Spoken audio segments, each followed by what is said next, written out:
Sa lalaki po, may red po yung clone niya. Dito po, ayan. Okay. May red yung clone niya dyan. Mm-mm. Tapos, meron po siyang dot dito sa pinakaibabang bahagi. Ano ba yung industriya na to? Malaki ba talaga ang potential nito? Kasi yun ang tanong nila. Ang dami, sir. Kikita ba ako niyan? Sabi ko mukhang magandang alagaan yung crayfish. Yes, sir. Tapos, inaral ko po kung paano yung ano nila, behavior nila. Paano ang tamang pagpapakain. Sa business, pagka makita mo yung potential, willing ka mag-invest. Sa educational po, computer technology po yung natapos ko. Parang nag-start po kayo sa trio lang. Opo. Tapos nagdagdag po kayo ulit ng another trio. Parang ganun po ba? Yes sir, opo. Yung mga anak nila, ayun na rin po yung mga nagiging breeder namin ngayon. Mabilis po kasi dumami ang crayfish. So mabilis lang pala, no, mga kabidyo. Kaya pala, maraming nahuhumaling sa crayfish farming ngayon dahil sa ganong cycle. Pwede po kayo mag-start sa trio and then, kumbaga, huwag kayo matakot na mag-start sa maliit kasi papunta yan sa malaki. What's up, kabidyo? Art Sinubago here and welcome to another episode of Video Stories.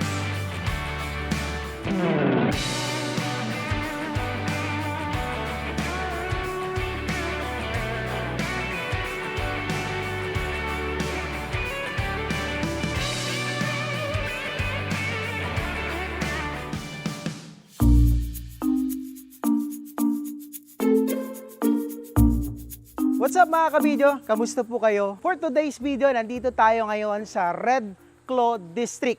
Ito po ay isang farm ng ulang at crayfish dito po sa Barangay San Juan, sa bayan po ng San Jacinto, sa lalawigan po ng Pangasinan, na kung saan ating aalamin ang management, diskarte at potential ng pag-aalaga ng ulang at crayfish. Ating kikilalanin din po ang matagumpay na may-ari dito. Let's go! Hello sir, good morning! Ay Sir Art, good morning po. Yes sir, good morning po. Ayan, kamusta po kayo? Okay Sir, naman bago po. po ang lahat sir, pakilala po muna tayo sa ating mga kabidyo. Hello po, I'm John Dato po, owner ng Red Claw District here in Barangay San Juan, San Jacinto, Pangasinan po. Ayan sir. Sir, ilang taon na pong establish itong ano ninyo, itong farm po ninyo? Sir, actually, 1 year pa lang po. Nag-start kami year 2025 po. Inimpisa namin dun sa simple trapan po. And then, mabilis po kasi dumami ang crayfish. Pagka sa crayfish naman, sir, ilang weeks lang, buried na kagad yung, yung female. Pagka maganda yung water quality, tamang pagpapakain, yung management po sa kanila, and then yung kumbaga, ma-monitor mo sila na maayos. Sir, bakit nyo naman naisipan na mag-start ng ganitong farm? Crayfish at saka ulang. Yung ulang, sir, kumbaga, nakita ko lang din na may potential yung ulang. And then yung sa market, mas madali na ibenta ang ulang. Opo. May 4 kilo ang ulang, may breeder. Kaya yun, medyo nakita ko yung potential market niya. So nakita raw yung potential ni Sir John, no? Yung ulang. Para sa kalaman ng ating mga kabidyo, ang ulang is yung tinatawag nating giant freshwater prawn. Opo. Kaiba-iba ito sa ano? Sa mga lobster? Ano difference nila, sir? Yung sa lobster, sir, karaniwan, medyo similar sila ng crayfish naman po. Yung sa ulang, giant freshwater prawn po, dun sa mga sugpo natin, ayun, yung mga shrimp. Sir, tanungin ko lang parang ano ba yung ano mo sir, profession po ninyo, bakit nyo naisipan na pumasok sa ganitong larangan? Actually, sir, sa vape industry ako, puro vape siya po yung hawak namin sa Bulacan. Okay. Oo, tapos medyo hobbyist din kasi. Tapos nakita ko siya through Facebook. Sabi ko mukhang magandang alagaan yung crayfish. Yes, sir. Tapos mukhang madali. Yun, sa una, bumili ko ng unang trio na nasiyahan ako, and then bumili ulit ako ng 2 trio. Tapos yun, simula noon, naparami ko sila na naparami. Tapos nagdagdag ako ng pond, ng trapal pond muna. Tapos lumaki na rin, naging juvenile po yung mga craylings namin. Yes, sir. Tapos hanggang naging breeder, saka ko sila ni-release. So para basically, magkaroon ng sir, cycle. parang nag-start po kayo sa trio lang. Opo. Tapos nagdagdag po kayo ulit ng another trio, parang Opo, ganun po opo. ba? Another 2 trio. Oo. So parang sa ngayon sir, sa parang more or less 1 year na pag-aalaga nyo ng crayfish at ulang, ilan na yung crayfish at ilan na po yung ulang nyo po dito na mga breeders? Siguro sir, yung sa breeder namin, meron kaming main breeder, around 100 breeders po yung 100 plus breeders yung ano, Yes sir. yung nandiyan po ngayon. Iba pa po yun nasa Bulacan, meron din po sa Bulacan. Okay. So aside from Pangasinan, meron pa po kayo sa Bulacan. Ilan ng female po dun dito sa Pangasinan sir? Siguro sir mga all around female po ba? Yes sir, na O crayfish. siguro sir mga nasa 800 to 1,000 plus na female breeders po. Okay. Pero hindi po yung inaano namin na pang-out na breeder. Kumbaga, pagka may bumili na 4 to 5 inches, 5 to 6 inches, ayun po yung in-out namin mga breeder. Yun yung female binibenta po ninyo. Opo. Pag umabot na siya sa 4 to 5 inches. breeder. Opo. Yung actual kasi na breeder size po pagka sa crayfish is 4 to 5 talaga. Yes, yun po yung Pataas ideal, po. sir. Ideal lang po. Ideal na. Sir, parang nasa vape industry ka. Paano mo nalaman yung mga pamamaraan dito sa pag-aalaga ng crayfish at saka ulang? True researcher sa Facebook, Sa YouTube. sa Google. Yes, Yan, inaral ko po kung paano yung nila, behavior nila, paano ang tamang pagpapakain. Ayun sir, yung Hanggang natutunan mo Opo, na. hanggang natutunan ko na. Yes, sir. Malaman lang natin at syempre malamang tatanungin din ng ating mga ka-video, ano ba yung sir, profession or natapos po ni sir maliban doon sa pag-business po o negosyante po ninyo ng vape? Opo, sa educational po, computer technology po yung natapos ko. Okay. Tapos namasukan, tapos nag-business sa vaping, tapos ngayon ulang naman. And then resort po. Okay. So talagang negosyante si sir, no? Oo. From vape, ulang, and crayfish, plus ngayon may resort na rin po. Saan galing po yung mga yon sa negosyo po ninyo? Karaniwan sir sa sa business talaga kasi halo-halo din yung mga business ko eh. Kumbaga meron din kaming printing, vaping, tapos e-commerce, yun po. So, all around. So, masasabi natin, hindi lang farmer si sir, negosyante rin. Opo. Tama po ba?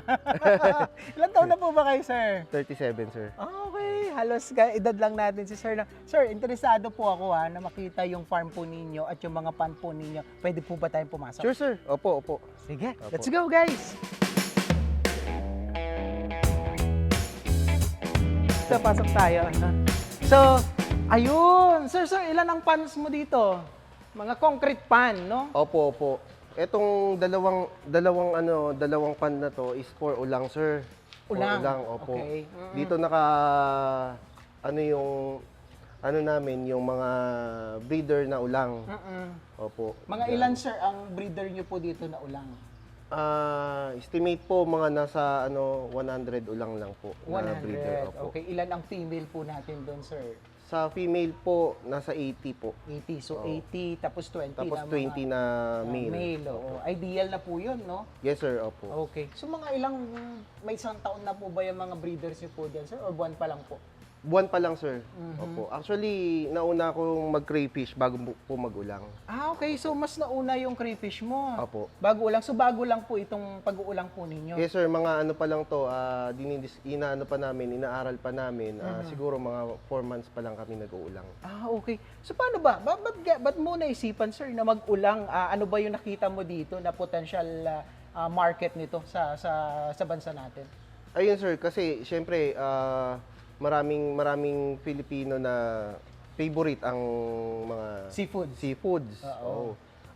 Shrimp, lobster, tapos yung mga malalaking hipon. Yes, sir. Opo, ayun. Kaya ako isa rin po ako sa Mahilig kumain. kumain ng Kaya double purpose po na kung aalagaan ko siya, makakain kami sa pamilya ko, makakain kami ng seafoods. Yes, sir. Tapos at least maibebenta ko pa rin sila. Yung sobra. Yung sobra po. Opo. Okay. So 4 months pa lang, so talagang hindi pa natin makikita yung full potential nito. Yes, sir. Nakapagbenta na rin po ba kayo? Opo, nakapagbenta na rin kami, sir. Okay. Opo.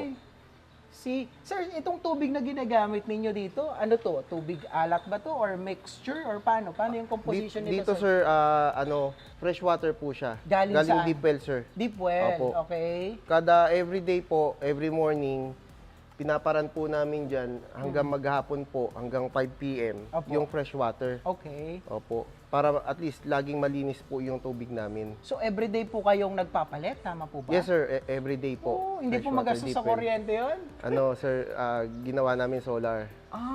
Okay. Kaya- So mas sustainable po 'yun, sir, no? Opo, opo. Mga ulang po nila, no? Last time kasi we featured also ulang sa lalawigan po ng Bulacan. Shout out kay Sir Joshua Katahan na ulang breeder at Opo. farmer din po na na-feature po natin. So, dito, dalawa po yung pan ni Sir John, no? Pero 4 months pa lang po siyang nag-aalaga ng ulang. So, doon naman po, sir, yung mga crayfish po ninyo? Yes, Tama sir. po ba? Opo, So, opo. tignan natin yung mga crayfish na alaga ni Sir. Okay. Ano to, sir? Parang maraming, ano to mga brown na to, sir? O kulay lang ng semento? Kulay lang ng simento, sir, yun sa pagkain po nila yan. Pero yung mga maliliit po na yan, ayan yun mga nagpagpag na mother, na naipagpag na ng mga mother crane. Craylings. Opo, ayan yung mga craylings po. Okay. So, sir, parang ilan ang maximum ba dito na, capacity dito nitong pan na ito? Pagka mga newly hatch po, around 2,000 lang po yung dapat na nandito. Habang lumalaki sila, sir, sinasizing namin sila, lipat po sa grow out pan. Yung ibang mga malalaki na. Para at least, hindi po, yung mga maliit, nakakakain na maayos. Yes, hindi sir. nabubuli na malaki. Yes, sir. Ngayon, sir, parang ilan ang napagpag niyo dito? Estimate niya. Siguro, sir, nasa around ano pa lang po ito, 1,000 to 1,500 po. Okay. Kasi meron pa, sir, na magpapagpag na mga breeder na Okay. mother cray. Ayan po. Meron pa sila sa tiyan nila. Yes, sir. Meron pang natira. Opo, may natira pa po. Okay. Parang apat, sir, yung pan mo dito for the, tong mga craylings Yes, sir. area mo. Inalat namin yung dalawang pan po para dun sa mga magpapagpag na mother cray. Okay, tapos doon. Tapos dito naman po, yung mga male breeders namin, yung mga selective breeders na male breeders namin, nandito po. Puro male po ito. So, lalaki lang. Ang Opo. lalaki eh. Ano, sir? Anong line po ng crayfish meron po kayo dito? Karaniwan sa line na meron kami dito is Indonesian line po. Okay. Opo. Hindi ba yan yung binabanggit nilang Taguro line? Iba naman yon. Iba naman po yung Taguro line. So, Indonesian line, yung mga hawak nyo na mga breeders dito, yung mga male. Yes, sir. Opo. Okay. Male and female, puro. Ganun din. Opo. Sa Indonesian din po siya. Yes po. Okay. So guys, napakalinis ng area, breeder area ni Sir John dito po sa kanilang farm. So, sir, may mga aerator din po kayo dito, no? Yes, sir. May aerator din po. Actually, may dapat tumutulong tubig po dyan. Dapat. Opo, kaso naglinis kami every morning. In-off muna namin. Tapos, after na maglinis, in-on namin. Puro fresh water po yung mga tumutulo dito para at least Tuloy-tuloy. tuloy-tuloy, everyday, napapalitan yung tubig nila. So, hindi nyo na, sir, nilalagyan ng tubig alat ito. Basta fresh water lang. Opo, fresh water lang po. Ayun, madali lang din pala. Pero ikaw, sir, nagsimula ka lang din sa Tarapal, no? Opo, trapal. Trapal pan. Opo, trapal pan. Yun. Oo. Sinumulan namin, aerator, trapal pan, tapos filtration Opo. ng trapal para at least nalilinis niya po yung ibaba ng ng trapal pan. Okay. Sir, parang itong location mo, parang ginastusan mo talaga. Oh, yes sir. Opo, opo. Naka-tubular na siya. Ayan, talagang concrete. Ano to, sir? Parang anong nakikita mo dito, sir? Malaking investment na pinasok mo dito. Yes sir, medyo hindi naman ganun kalaki pero okay naman sir. Mabawi naman 'yan pagka Nagdating ng Opo, araw, no? opo. Paano ba, sir? Para sa mga kaalaman ng ating mga kabidyo dyan, no? Yung mga gustong magsimula ng ganitong klase ng negosyo. Paano ba? Ano bang potential ng crayfish, sir? Paano ba yung dito? Yung bentahan, parang ganon. Let's say, sa trio, sa mga breeders, Ngayon po, nagsimula kami dito sa Pangasinan. Meron po kaming promotion na yung per trio po namin is worth 500 pesos, 3 to 4 inches po. Okay. Tapos yung 4 to 5 inches naman po is 700 per trio. Mura. Kasi kumpara dun sa mga nauna, 1,000 ata yung 1,000, trio nila, opo, di ba? 1,000 up po. Oo, hindi naman makakasira sa presyuan yon. Hindi naman sir, kumbaga parang promotional pa lang po. Opening. Opo. O, soft opening, kumbaga, Opo. no? Opening Pero- price. Pero pagka ganun na rin yung price namin, sasabayan namin yung market po. Nakakabenta na rin po ba kayo ngayon, sir? Yes sir, opo. Meron kayo nakakabenta na? po. Opo. Sir, kita ko yung mga buried section nyo. Yun ba yung mga... Anong laman yan, sir? Mga buried, mga female crayfish po, mga mother cray na buntis. Okay. Parang dyan yung ano nila, ano ba tawag nun? Pag sa tao. Isolation area po nila. Okay. Opo. Parang maternity area nila, Opo, no? opo, Pwede ganun. ba natin tignan? Sure sir, opo. Okay. Ngayon nasa buried station naman po tayo sir. Mhm. Ito sir, yung mga mother cray or mga buntis na buried or buntis na crayfish po. Oo. Bali, pag sa mother cray po kasi or buried, ina-isolate po natin sila para hindi sila mabuli or or Magambala. Oo, magambala. Kasi pagka ganun po, nalalaglag yung egg nila or sila mismo naglalaglag ng egg nila. Okay. So ngayon, sir, mga ilan po yung buried na mayroon po kayo dito? Sa ngayon sir, ang buried namin is 75 buried po. Okay. Buried female. Tapos, sir, kapag nanganak ba yung yung isang buried ninyo, ilan, sir, usually ang estimate po ninyo na napuproduce po niya? Opo. Sa isang buried female, sir, depende po sa size ng female. Meron mga 3 to 4 inches, mga 300, 500 na Krayllings. krayllings po ang ma-produce niya. Pero yung mga 6 to 7 po, 6 to 7 na 5 to 6, 6 to 7, around 500, 800, 1,000 po.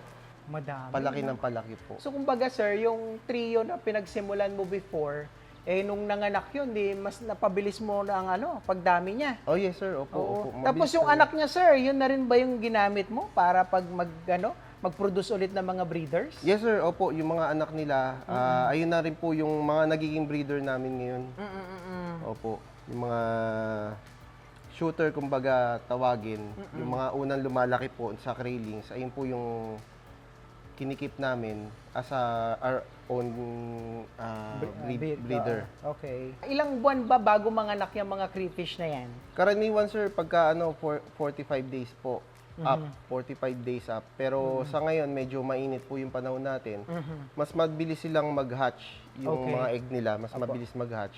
Tapos, balik na naman yung mother cray dun sa, dun sa pond nila. Opo. Tapos magme-mate na naman sila yan. Magme-mate na naman sila. Magre-rest muna yung mother cray. Siguro, mga karaniwan, mabilis na po yung 2 weeks. Tapos Pinakamabilis. Tapos magbubuntis na Opo, naman. opo. So mabilis lang pala, no, mga kabidyo. Kaya pala, maraming nahuhumaling sa crayfish farming ngayon dahil sa ganong cycle. Yes sir, opo. Okay. Opo. Balita natin may mga regulations na pinakawalan ng gobyerno. Opo. Meaning may mga bagong regulations na kailangang mag-secure ng permit, registration. Paano ba yun, sir? Ikaw po ba? May ganun po ba kayong ginawa? Yes sir, ongoing po yung registration namin. Inuna namin yung barangay permit, municipal permit. Tapos ngayon po, nakipag-ugnayan po kami sa BFAR Dagupan. Yes, sir. Opo, sa BFAR Dagupan kasi, ang nila is ulang. Okay. Opo, sa ulang sila. So, magpupunta naman kami sa Muñoz, BFAR Muñoz po. Oo. Para dun sa registration namin ng crayfish naman. Crayfish. Magkaiba, no? Magkaiba po.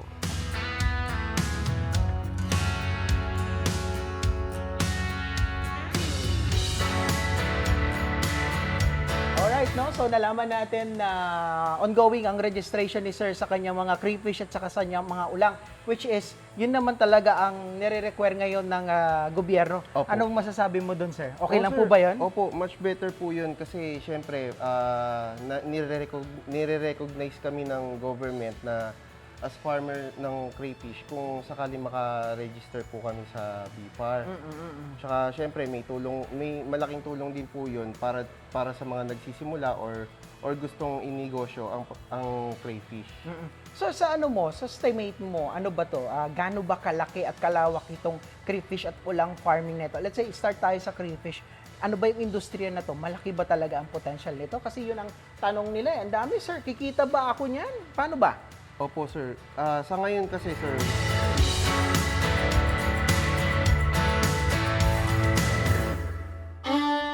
Dalawa ang kanyang inaalagaan. Parang ano na to, sir, double income. double income. Sana, sir, opo, makuha namin ng 1 year ng ROI. Tapos after that, paldo-paldo na. Hindi. Expand pa po. Okay.